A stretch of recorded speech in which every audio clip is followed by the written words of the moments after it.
I hope you will be fine at home. तो चलिए शुरू करते हैं आज का टॉपिक।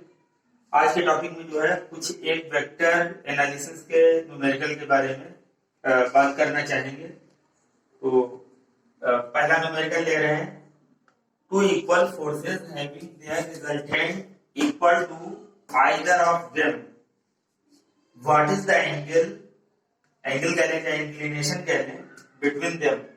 यानी क्वेश्चन क्या कह रहा है कि टू इक्वल फोर्सेस हैं और उनका जो रिजल्टेंट है वो भी क्या है, it is equal to either of them, यानी वो भी उन्हीं में से किसी के भी बराबर मान सकते हो, क्योंकि जब दोनों फोर्स इक्वल है तो रिजल्टेंट भी उसी के बराबर है।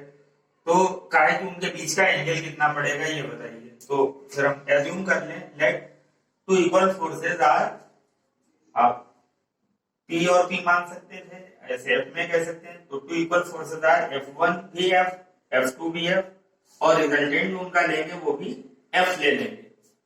तो now using the formula for the resultant of two vectors, तो it is given as R square is equals to P square plus Q square plus 2PQ cos theta. दोनों वेक्टरों के बीच का एंगल अगर थीटा कह रहे हैं और अल्फा अगर दोनों के बीच का एंगल अल्फा कह रहे हैं, जैसा भी आप पढ़ते आए हैं वैसा आप कह सकते हैं।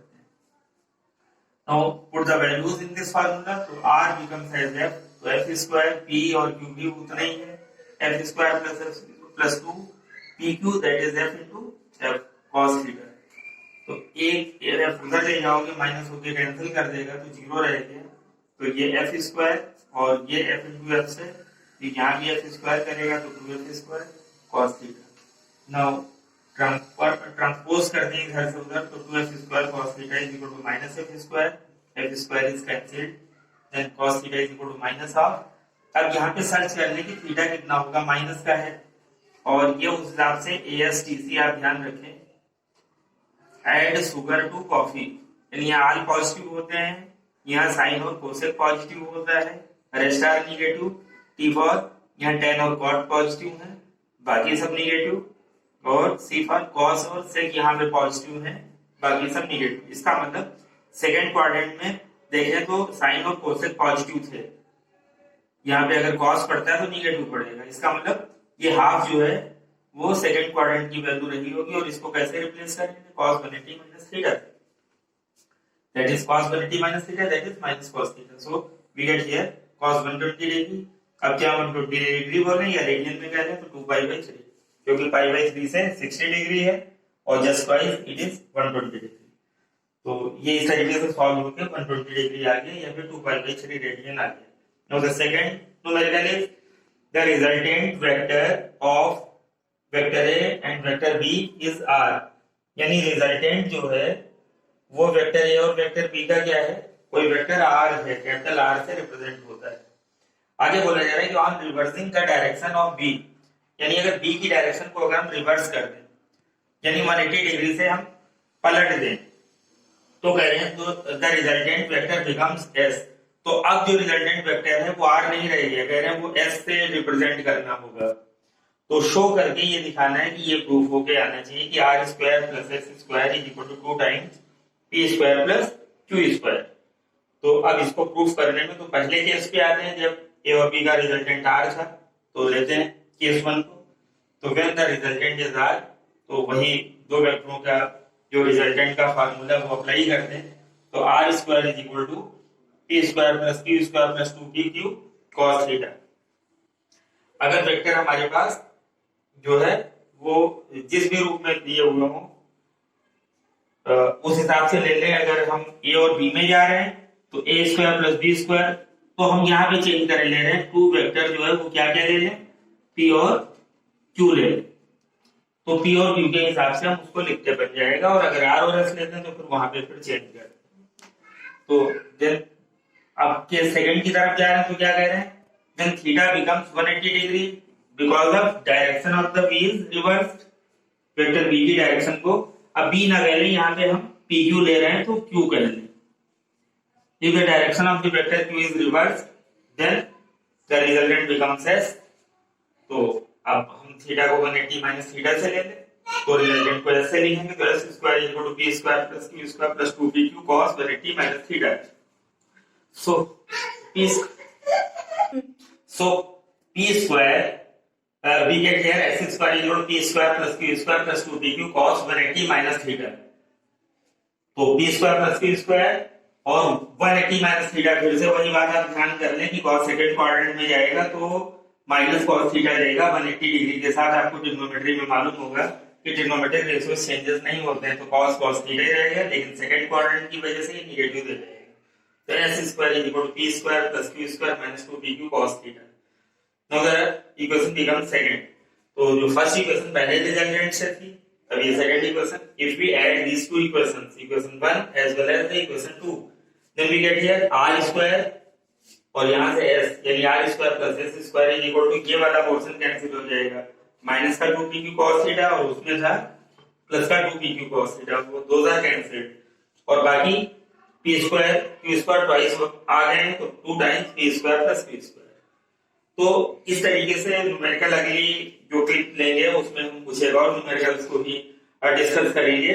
और यहाँ पे नोटेबल पॉइंट ये जरूर है कि अगली क्लिप में जो न्यूमेरिकल लेंगे उसके लिए आप इन बातों को जरूर ख्याल रखें, क्योंकि ये बेसिकली यूज होता रहेगा कि अगर स्केलर प्रोडक्ट में है तो a डॉट a वेक्टर जो है वो उसका स्केलर बना देता है, यानी न्यूमेरिकल वैल्यू बना देता है। तो vector a dot vector a is equal to a square, यानी ये सिंपली स्केलर बन चुका है, अब इस पे एरो नहीं लगेगा।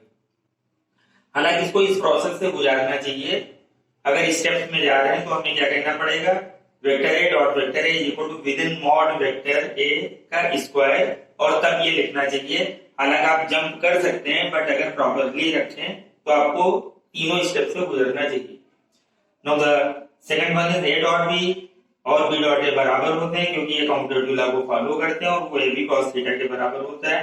बाकी आप ऑर्थोगोनल यूनिट वेक्टर जो i, j और k जो होते हैं उनके बारे में आप कंफर्म रखें कि i dot i, j dot j, k dot k उनका सेल्फ है, यानी i का i के साथ एंगल 0 होता है और डॉट प्रोडक्ट cos थीटा पे डिपेंड करता है, इसलिए cos 0 का मतलब है 1, तो i डॉट i भी 1 होगा, j डॉट j भी 1 होगा, k डॉट k भी 1 होगा, क्योंकि ये ऑर्थोगोनल यूनिट वेक्टर है।